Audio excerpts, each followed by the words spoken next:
The Underpin solo hard mode is an absolute nightmare of a fight. It's really hard, but the good news is today you are going to learn exactly how to defeat it, and you will want to defeat it. You get a title, The Real Deal, which is pretty sick, and this golden goblin delve mount, which I think is worth the struggle, as is just the fact that you will have killed it, because unless you're, say, a mythic raider, I promise you've never felt the joy, or perhaps just sheer relief, of seeing a bastard like this guy finally hit the floor dead at your hands. Basically, WoW has finally got the hard solo boss fights that we've wanted since we got a taste of that in the Legion Mage Tower, and this guy emphasizes that hard. So here's how we did it, and how you can do it too. Step 0. Bankrupt yourself. Like Sun Tzu may have said, the player who wins the battle makes many purchases in his auction house before the battle is fought. That's what you want to do. Gear up, enchant your gear, and buy your consumables, and then get ready to slam. What that's going to mean is bind your healing and DPS potions so you actually are able to use them when you need them. Bran will be a substantial help, but he's kind of bad as a DPS. I'd say you should probably stick him on healer mode. Basically, bombs means more damage, so you want him healing. We also know there are plenty of ads here. That means that the biofuel rocket gear is a real good curio to use. Now, if you're a healer, I'd suggest that you swap into your DPS spec, but if you don't want to, you'll need Bran as DPS, and you'll find out why later. Also, you'll want to get deadly boss mods, and you'll want to get the delves module, and ideally this week or so that you can see the boss timers clearly. I know to some people those add-ons are a bit of friction, but for this fight they seriously will help. Okay, with that said, let's get into the fight. Here's the short version. Move boss to spawn ads in the right place, kick bombs into ads, dodge the flamethrower, swirlies and lava balls, and nuke the shield before he heals. It's a bit reductive, but there you go. That's the whole fight, very easy.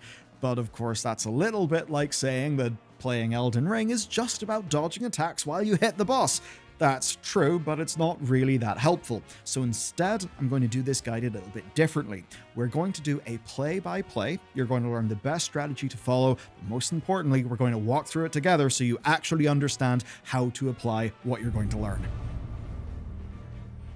At the start, you get your only good window to whack him before he does anything important, so this is when you'll want to blow everything you've got in terms of like DPS cooldowns, all that stuff. After a few seconds, he will do his first attack. That attack is called Crush. He'll target either you or Bran with a ground slam, which will move him. This one's fairly simple, and positioning with this is going to be important for later, but for now, just hit him while dodging. So you want to keep whittling away his health while he randomly works through his next sequence of attacks. There's Flamethrower, which is a cone that will probably kill you, and if it somehow doesn't, it will leave a dot on you that will. So you don't want to be hit. Basically, when you're right next to him, it's narrow and easy to dodge, but of course, you know, because of circles, whenever you're far away, it can feel impossible to escape from the flamethrower. So you want to remember that for later, it will be relevant.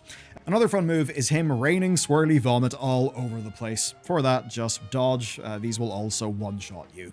Around the same time, he'll also scatter time bombs around where his current location is. You can run up to these and click on them, or just use the interact key. I'd actually highly recommend you use the interact key. When you do that, you will kick the bombs in the direction of the blue arrow. Leave them for now because we'll need them in a second. Right as the time the bombs are down, he'll call in his goons, but I suppose the word goon has been a bit ruined, so I'll just call them his cronies. These lads will line up in a formation, and this is where your fun starts. Basically, more one-shot vomit from the cronies. You'll see the cronies paint targeting lines on the ground. These are harmless by themselves, of course, but, well, these big balls of lava are another mechanic that will knock you back and kill you. Now, the lines persist for a second after the ads cast their molten cannon, and that means that you should either cross the road right away or wait for the ball and then go after. They'll alternate that with shoot. Shoot is just a targeted cast that will whittle down your health while they live. So very much, we want them to stop living, and the way we're going to do that is to use those time bombs. See the time bombs basically as a resource. Whenever you kick the bombs into the ads, it causes an AoE explosion, which does about 40% of their health as damage. That basically just means that if you kick 3 bombs, that'll do it, that'll kill them. Now, the explosion is big enough to hit one on either side, so basically you can just kick them either at the second or the fourth in line to kill 3 of them. That will then leave off 2, sometimes times 1, and you'll just have to finish those off. That way you can basically kill all 5 in 2 groups, and that's only going to take you 6 bombs. We just found that if you aim for the outside or the middle, sometimes you end up needing 9 bombs to kill all of them just because of how the AoE radiuses line up. Okay, that's all doable, but it won't be fun, and that's because the boss isn't just going to wait for you to play football and land all of your shots perfectly.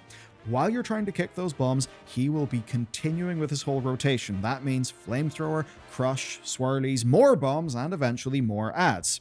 So here's the problem of this fight. If you run over to a bomb, as soon as the adds spawn, you are going to be further away from the boss. And that means the flamethrower, of course, is going to be extremely hard to dodge. This is the thing that got us killed the most in our tries of this fight, when you would basically rush to kill the adds and then you'd get caught out by the cone of his flamethrower. That would suck. It would be absolutely rage-inducing. So here's how you get around that, right? Handle any nearby bombs while you wait for the flamethrower. Once he casts the flamethrower, it goes on cooldown for about 15 seconds. This 15 seconds is your window to go across the arena and then kick in more bombs. He'll then drop a second wave of bombs around now as well, which will make your life a little bit easier because there'll basically be bombs everywhere. The next thing that can catch you out then is bombs exploding, and that's because shortly after the second wave of bombs comes in, the first will be close to going off. And you'll very much notice this because a big circle will appear. When that circle appears, you've got 5 seconds before the thing will explode. Standing in that will, yes, one-shot you, which we don't want. But of course, 5 seconds is actually a very long time in World of Warcraft, so if you're in the circle, you have got enough time to run over and kick that bomb away. My main message is that you practice taking your time and clearing these adds up and doing the bombs carefully. Do not rush. If you rush, you will make mistakes, and that means that you won't really be learning. You'll just be really stressed. Now, obviously, this is all on a timer. You will have to execute this fairly fast, but what you need is precision and repeatability. So do not panic. Try to take it at your own pace, and then increase that pace as you get used to it. Focus on doing that rather than just panicking, and you will find progress, and then you'll find success. Now, taking a look at the boss, you'll see he's got an energy bar that ticks up while you fight. Once that energy bar hits 100, he will stop what he's doing, and this can happen at any time, right? So no matter what he's casting, that bar filling will stop him casting. He'll then shout timeout, and this is your cue. Your cue to drop whatever the hell you're doing and hit him with absolutely everything you've got. And that's because that voice line signals that he has just activated his shield. And if you don't break that very chunky shield before his cast finishes, he'll heal for a massive 25%, which will undo all of your hard work and, well, make you want to jump out the window. Now, if you're a tank, a healer, or you're undergeared, you'll probably need every cooldown you've got for this shield. Now, once the shield is broken, you'll see that he splatters slippery oil around the place, and this oil will, of course, make everything worse.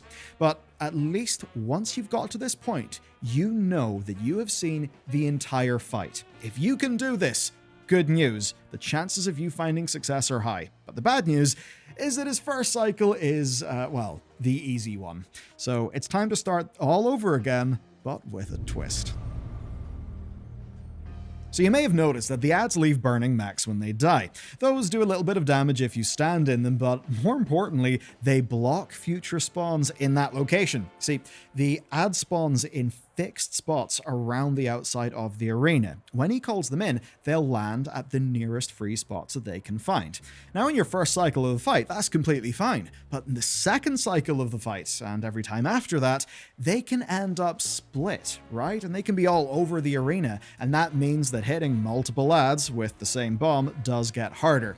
And the challenge is that this eventually will overwhelm you, unless, of course, you pull him to an empty spot first. So what we want to do is we want to control where those adds spawn so we can deal with them easily. And that is why his ability called Crush is so very important here. So ideally, as soon as the mobs are dead, you want to sprint over to a new area in the arena, and then you want to wait for him to jump over on top of you, and I guess hopefully you, not Bran. Anyway, do that, and you'll control where the boss moves, therefore you'll control where the new adds spawn. It at least seems like that's Blizzard's plan for this fight, but things really can get kind of crazy. The actual hardest part of the fight is basically RNG, because he can completely desynchronize in his spell order, which just kind of means stuff's happening all over the place, and this can cause two problems. If all of his spells are on cooldown, he'll just start punching you for millions of damage. That, of course, is why we bring Healer Bran. We'll need him, we'll need defensives, we'll need health pots, we'll need Bran's emergency heals to survive. That's just the way it's going to go. But it's also the easier problem. The harder problem is that if he delays his shield by casting other spells, he can end up casting more adds before he does his shield, or even worse, to chain cast without moving. If he does that, then that will completely mess up your ad spawns because you won't be able to move him to where you want him, and that means you'll get overwhelmed. But the good news is we can get around this problem. That's why we get DBM, because with DBM, you can actually see what spells are on cooldown and what spells are coming up next. That means you know what's safe. So, if Flamethrower is counting down, you know to watch for Flamethrower. If Signal Cronies is coming up, then that reminds you to move him to the safe spot. And what works really well here is actually the voice lines, the ones that Blizzard have put in the game themselves. Just make sure that you've got sound effects and dialogue turned on.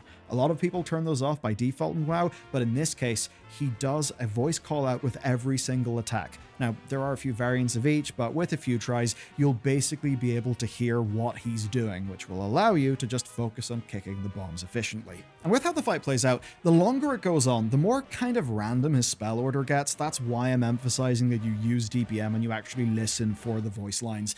It's really going to help, but you're inevitably going to get some fairly crazy overlaps of spells that can make you feel overwhelmed and that can kill you, unless you've got a strategy. The good news is I've got one for you, and it's embarrassingly simple. As soon as an ad wave is dead, try to move him to the next empty spot. That is your ultimate key to success in this fight, right? If you learn anything, learn that. Once the Underpin is in the right place, do as much damage as you can until more ads come in, but don't blow your longer cooldowns. I guarantee if you do blow your longer cooldowns, guess what? He's just going to shield at the worst possible time and he's going to heal, which will of course destroy your will to live. By moving him as soon as possible, it means that you actually have a few seconds to relax and to focus, and hopefully do a shitload of damage. Then, when the bombs drop nearby, you can calmly watch where they land. Once the ads are in, you just drop everything that you're doing to slowly clear up those ads by using the bombs well. Even if that means leaving the boss to free cast, just as long as he's not shielding, deal with those ads. If you see Flamethrower coming off cooldown, wait for the Flamethrower to go before you move away from the boss. Here's the thing, and honestly, hey Blizzard, some ludonarrative resonance, this is a fight that's designed to test your patience. If you are greedy and just try to get more DPS, it will cause mistakes. That will lead to deaths. Your success here completely depends on how calmly and safely you can kill the ads and reposition the boss, all while just keeping your cool. And look, in a way, there is a huge RNG element here, but in all of our testing, we found there is no unwinnable situation, right? But in our many pools, he did do some crazy things that felt like real dick moves, like say, spawning ads and then immediately shielding, which basically meant dodging and taking huge damage while trying to stop his heal. That was kind of rough. Sometimes he targeted Bran with Crush and summoned the ads completely out of position, scuppering our plan. If that happens, or perhaps you mess up, the best you can do is just to roll with the punches. If you die, you die. GG, go next. This is a solo challenge. Nobody's really judging you. All you've got to do is execute the strategy, dodge everything, and don't take risks. Position him, clear ads, dodge abilities, pop his shield. Keep pulling, keep calm, and eventually he will die. This boss is designed so you find success if you respect those mechanics. And because the fight just loops and loops and loops, you may even be so focused on the mechanics that he'll drop his health bar to 0 without even realizing it, because you have just been locked in doing your cycles right. Okay, that's what you need to know. Do, of course, if you're having issues, inspect the actual footage on this video. We've went to great lengths to ensure that everything's being super well represented. It should line up with your gameplay and the problems that you find when you're progressing on this boss. Most of all, though, Good luck, Godspeed, you'll need it, but honestly, the feeling of the kill is worth it. And with this fight done, you might be thinking, I'm kind of out of shit to do in WoW. Well, there's a new patch, it may already be out by now, and if you want to know everything about it, watch this video next.